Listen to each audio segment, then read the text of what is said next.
안녕하세요, 헌터입니다. 오늘 분석해볼 기업은 심텍입니다. 심텍은 인쇄 회로 기판을 뜻하는 PCB를 제조 판매하고 있습니다. 단일 사업으로 보시면 되겠고요. 월봉으로 차트 보시게 되면 이제 과거 상장 이후에는 횡보를 유지하다가 2019년도 중반부터 한 3년간 한 열 몇 배가 올랐죠. 굉장히 좀 가파르게 성장을 했었고, 자 이후에는 업황이 좀 눌리면서 이제 한 1년 동안 조정을 받았고 다시 한번 최근에 출발을 하고 있는 분위기가 되겠습니다. 일봉으로 다시 돌아가서 어쨌든 최근에 한 5월 달부터 반등이 이어지고 있는 상황이고, 이제는 확실하게 상승 추세에 들어섰습니다. 그리고 오늘 같은 경우도 거의 한 6.7% 올라가면서 급등세에 연출을 했고요. 자, 이런 상황에서 우리 앞으로도 계속해서 상승 추세를 이어갈 수 있을지 분석을 통해서 알아보도록 하겠고요. 자, 단기적으로는 대부분 수익이 나셨을 것 같고, 이제 과거에 이런 데서 잘못 들어가신 분들 있죠. 여전히 좀 물려 계시는 분들도 일부 계실 것으로 판단이 됩니다. 자, 어쨌든 여러분들 이런 다양한 평단에 따라서 이제 향후 주가에 어떤 식으로 좀 대응을 해야 될지 투자 전략까지 함께 알아보도록 하겠습니다. 자, 이어서 수급상황입니다. 한 달 기준으로 개인이 팔았고요. 외국인과 기관이 샀습니다. 자, 최근까지도 계속해서 같은 스탠스 이어지고 있고요. 자, 공매도 비중 살펴보시면 최근에 조금 올라오긴 했어요. 하지만 일단 우리가 대차 잔고를 봤을 때 좀 많이 내려오고 있거든요. 과거에 3개월 전에 400만대에서 지금 370만대까지 내려왔고, 차트로 보시게 되면 좀 더 명확합니다. 자, 7월 말까지 좀 가파르게 상승을 했지만 대차 잔고가 최근에는 한 달 넘게 좀 하락 중에 있습니다. 그렇기 때문에 비중은 최근에 조금 올라오긴 했지만 우리가 크게 뭐 염려할 거는 전혀 없어 보입니다. 자, 이어서 동사 재무제표 분석 시작해 보도록 하겠습니다. 먼저 2018년도 매출부터 보시게 되면 1조, 그리고 1조 이제 횡보를 하다가 1조 2천, 1조 3천, 1조 6천 가파르게 좀 성장을 합니다. 다만 올해는 좀 눌리면서 다시 1조까지 내려왔고요. 영업이익 보시게 되면 이제 과거 적자를 좀 기록을 했다가 자 이후에 개선세 마찬가지로 가파르게 올라오죠. 하지만 올해 적자 전환을 하면서 좀 아쉬운 올해가 되겠습니다. 당기순이익도 마찬가지 흐름으로 보시면 되겠고요.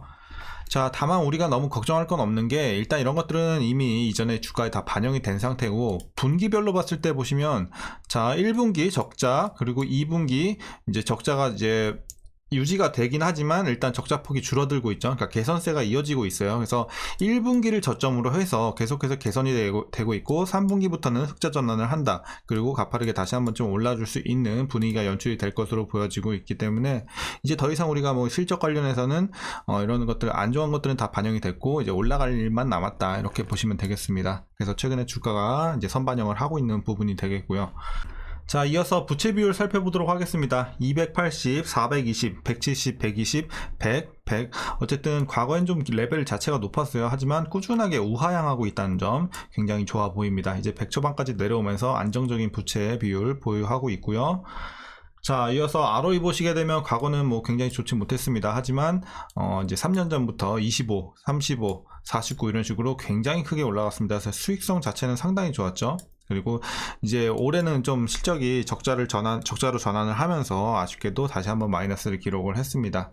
하지만 어쨌든 적자를 기록한 연도를 제외하면은 전반적으로 굉장히 좀 좋은 수익성을 보여주고 있고, 이제 앞으로도 흑자 전환한 이후에 18, 19 이런 식으로 괜찮은 수익성 유지할 것으로 보여집니다. 자, EPS도 뭐 마찬가지 흐름입니다. 참고하시면 되겠고, 자, 올해 배당금은 517원 기대가 되고 있습니다. 뭐 작년과 거의 비슷한 수준으로 나올 것으로 판단이 되고 있고, 현재 종가 기준으로 계산해 봤을 때 배당 수익률은 약 1.34% 나오고 있습니다. 그래서 어쨌든 뭐 1% 초중반대 계속해서 좀 등락에 따라서 좀 반복을 왔다 갔다는 하겠지만 그 정도로 보시면 되겠습니다. 소소하게 좀 챙겨갈 수 있겠고, 자, 일단 올해 추정 PER은 적자기 때문에 산출이 되고 있지 않고, PBR 같은 경우 2.01배 나오고 있습니다. 자, 그리고 지금 현재 주가 밸류에이션 상황은 일단 저평가 구간으로 판단을 하고 있습니다. 지금 그래서 주가는 좀 싼 국면에 있다, 이렇게 여러분들 보시면 되겠고요. 자, 이어서 동사 관련 이슈 한번 살펴보도록 하겠습니다. 먼저 2분기 실적 관련 내용인데요. 전년 동기 대비해서 어쨌든 매출 같은 경우 46.9% 감소를 했고요. 영업이익이 같은 기간 216억 손실이 발생을 하면서 어쨌든 전년 동기 대비해서 적자 전환을 했습니다. 하지만 이제 아까 말씀드렸다시피 전분기 대비해서는 뭐 한 100억 원 정도 이제 플러스가 되면서 적자의 폭을 좀 줄였죠. 그렇게 보시면 되겠고, 어쨌든 컨센서스에 부합을 하면서 뭐 실적 자체 수치 자체는 나빴지만 어쨌든 그래도 시장의 예상치에는 좀 부합을 했다. 자, 이렇게 정리하겠고요. 제품별 전 부문 성장 추세 전환 속에 SIP 모듈 기판 그리고 GDDR6용 기판 등 고부가 가치 제품 위주 미세 회로 제조 공법 기판 부문이 큰 폭의 매출 성장세를 보였습니다. 아울러 SSD 모듈과 DDR5양 메모리 모듈 PCB 역시 견조한 성장을 이어갔습니다. 자, 그리고 패키징 기판은 MCP, FCC-SP 매출이 다소 반등하면서 영업이익률이 개선이 됐고요.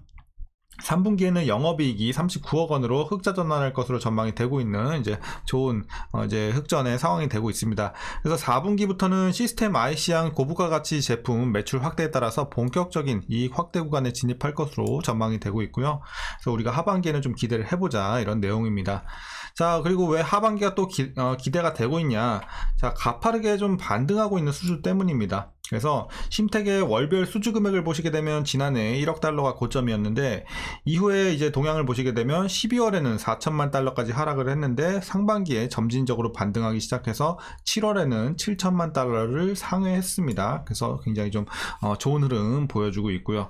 기판 수주는 매출 발생에 1에서 4개월 선행하기 때문에 상반기는 적자였지만 하반기에는 실적의 방향성 및 기울기가 돋보일 전망입니다. 자, 이제 마지막 내용은 AI 및 자율주행 등 시스템 IC양 PCB 시장 성장에 맞춰서 심택은 제9공장을 필두로 고부가 가치 제품의 매출 비중 확대를 지속할 것으로 보여지고 있기 때문에 우리가 이제 향후에 굉장히 최근에 좀 달아오르고 있죠. AI 관련해서. 그리고 자율주행도 최근에 다시 한번 또 부각을 받고 있는 상황이고, 그렇기 때문에 우리 동사도 이제 같이 한번 수혜를 좀 입을 수 있겠다, 이렇게 좀 말씀드리겠습니다. 자, 이제 최근의 이슈는 여기까지 좀 말씀드리겠고요. 이제 마지막으로 여러분들 투자 전략 말씀드리면서 영상 마무리하도록 하겠습니다. 자, 일단 신규 진입에 있어서는 긍정적으로 보고 있습니다. 물론 여기 밑에 구간에서 많이 올랐기 때문에 이 밑에 구간에 들어가신 분에 비해서는 메리트는 좀 떨어지는 구간인 건 맞는데 여전히 충분히 싼 구간이고 충분히 이제 추가적으로 수익도 노려볼 수 있는 구간으로 판단을 하고 있기에 긍정적으로 말씀드리겠습니다. 자, 그래서 신규 진입 가능한 구간이고 일단 보유 중인 분들은 어디까지 보시냐면요. 자, 일단 목표가 먼저 드리도록 하겠습니다. 자, 목표가 48,000원 보고 있습니다. 자, 48,000원 요 정도 되겠습니다. 그래서 여러분들 48,000원까지 보시되 급등이 나올 때마다 분할로 팔아 가시는 걸 권장드리겠고요. 자, 이제 밑에서 잘 들어가서 수익이 이미 많이 났다 하시는 분들은요, 일단은 지금 많이 팔진 마시고 한 30%, 한 30% 정도 파시고 이제 나머지 올라갈 때마다 뭐 20%, 30% 이런 식으로 여러분들이 나눠서 전략적으로 좀 분할로 대응해 나가시면 좋을 것 같습니다. 자, 그럼 이제 마지막으로 위에서 물리신 분들 대응 방법 말씀드리도록 하겠습니다. 일단 목표 주가 48,000원 있죠? 여기 위에 계신 분들에 한해서는 물 타주셔야 됩니다. 그러니까 물 미리 타서 어느 정도 평단 관리하신 분들은 이제 조만간 좀 빠져나올 수 있겠지만 만약에 뭐 현금 비중이 없었거나 어쨌든 여력이 좀 안 돼서 아직도 위에 평단에 계신 분들이 혹시라도 계신다면 어쨌든 반드시 좀 물을 타셔야지 좀 조만간 좀 나올 수 있는 구간이 나오지 않을까 이렇게 판단을 하고 있습니다. 하반기 이제 연말로 가면서 충분히 이제 목표 주가까지 우리가 한번 노려볼 수 있는 상황이 됐기 때문에 반드시 좀 물타기 해서 48,000원 밑으로 평단 맞춰 주셔야 됩니다. 그래서 여러분들 좀 잘 빠져나올 수 있도록 해주시면 좋을 것 같고 뭐 만약에 물렸는데 48,000원 밑에 계신다 하시면 뭐 크게 굳이 비중 늘리면서 물 탈 필요는 없어 보입니다. 계속해서 좀 가져가시다가 뭐 본전에서 나오시던지 여기까지 좀 못 올라올 것 같다 하면 조금 손해 보시더라도 정리하시던지 그때 가서 판단하시면 될 것 같은데 어쨌든 굳이 뭐 물탈 필요는 없어 보입니다. 그래서 목표 주가 위에 계신 분들에 한해서는 필수적으로 좀 물 타 주셔라 이렇게 말씀드리도록 하겠습니다. 자, 오늘 전략 여기까지 말씀드리도록 하겠고요. 벌써 한 주가 또 끝났습니다. 어쨌든 여러분들 한 주간 고생들 많으셨고요. 자, 오늘 영상도 유익하셨다면 구독과 좋아요 한 번씩 부탁드리겠고요. 자, 주말 잘 보내시고 항상 건강 잘 챙기시길 바라겠습니다. 자, 그럼 오늘도 시청해 주셔서 감사합니다.